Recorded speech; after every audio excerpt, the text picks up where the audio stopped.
guys, welcome back to my channel. My name's Nige, but everyone calls me Nige, so you can call me Nige. Today we're going to be making this garlic tomato fettuccine alla Romana. The alla Romana part is just the cheese, so don't let it scare you. But if you want to see how we got this pasta dish, just keep on watching. So what we're going to do is get our pasta going. I normally just do 3 cups of water, add my pasta in with some salt and oil. The oil helps for the noodles not to stick together, and the salt helps with the boiling point of the water. And that's all you have to do for the pasta as of this moment. Just let it boil for about 10 minutes. I know sometimes a box will say 7 or 8, but I like mine to be a little on the softer side, so a good 10 minutes. So now I'm going to add just a tablespoon of butter or so. I like butter, so don't judge. But I'm going to get that going on some high heat. And in the midst of this, my pasta was boiling, and I just moved it around just so the oil can really make them not stick. Then I'm going to add some shallot. Shallot is pretty much my favorite vegetable to go in sauces. It is as if onion and garlic married each other, and this is their love child. So, and it's so fragrant, so get that going and stirring. It'll become what I like to call translucent, so it'll look see-through. And then after that, you're going to add minced garlic. I say about a tablespoon because it is a garlic tomato pasta, so you want that garlic taste, and let that get fragrant for about a minute or two.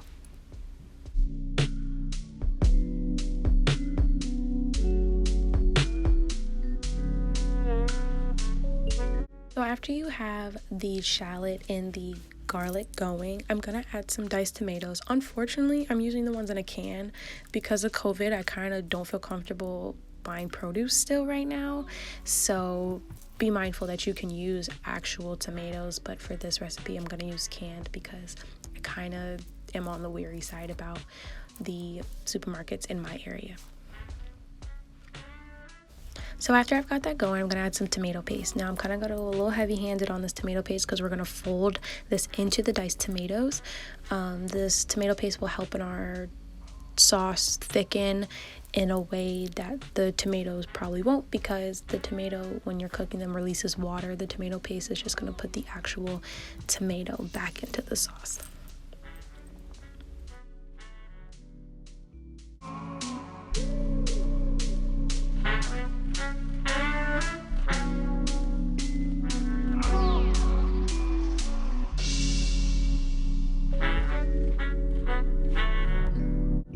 My favorite part, we're gonna season our sauce. So a little garlic powder, a little onion powder, a little salt, a little pepper, some crushed red pepper too. I love seasoning kind of heavy-handed, so this is completely up to your taste. Less is more. And then after you taste, and while you're tasting, if you feel you need to add more, add more.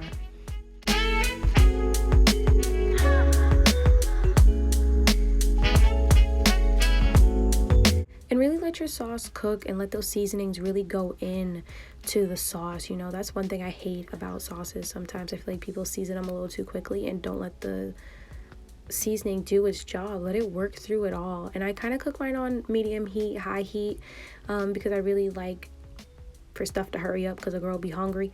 But just let your sauce cook, let it spread, enjoy the process, and you'll smell it. Oh my gosh, girl, you gonna smell the sauce. And the sauce is really good for all of kind of noodles, just not fettuccine, spaghetti. For my vegetarians out there, I would do this with angel hair pasta. Honestly, any pasta you can do this recipe with. Just today we're doing fettuccine. Now this next step is completely optional. I personally like to add a little bit of sour cream, not too much, but just enough so it can make my sauce a little bit more creamy. The tomato paste does thicken your sauce, so the sour cream really helps with the creaminess of that. And then if the sauce you feel is a little too thick, just add a little bit of pasta water that I just reserved from the pot, and just let it thin out a little bit, just a little bit. Don't make it watery now. You don't want to be eating fettuccine and water soup, okay? Just a little pasta water, just so it can thin out a little bit.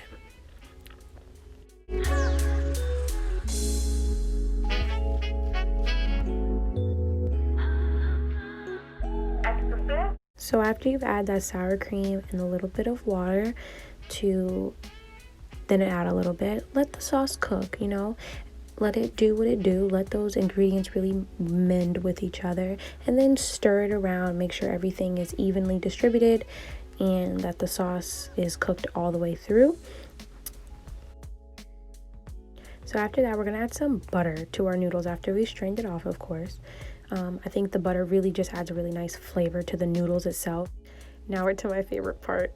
We're gonna add the pasta right on top of the sauce. Oh, watch. Boom. Okay, this is my favorite part. So, and after that, we're gonna fold the pasta into the tomato sauce.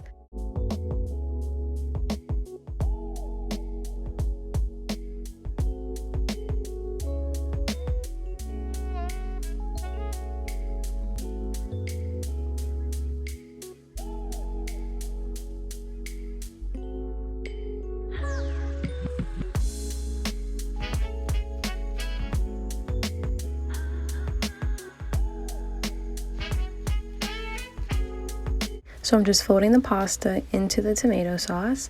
And then after that, I'm going to add some cheese. I'm going to add some Pecorino Romano cheese. I probably said that so wrong. I am so sorry for any Italian that is watching me and was like, girl, she said that all wrong. I know. I tried. Okay, so I'm just going to add some cheese to that and just still fold the tomato sauce into the pasta and the pasta into the tomato sauce.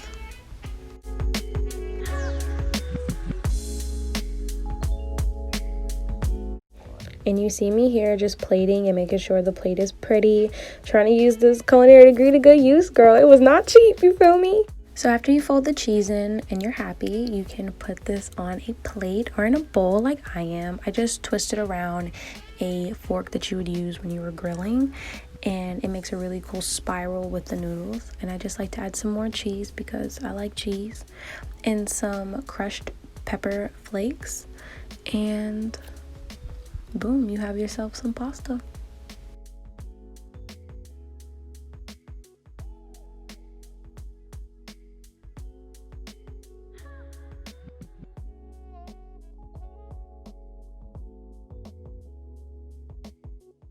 So there you have it, garlic tomato fettuccine alla Romano pasta.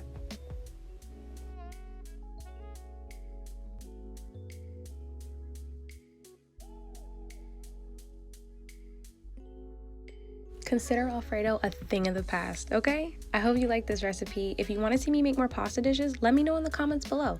And I'll catch you guys on the next one. See you guys.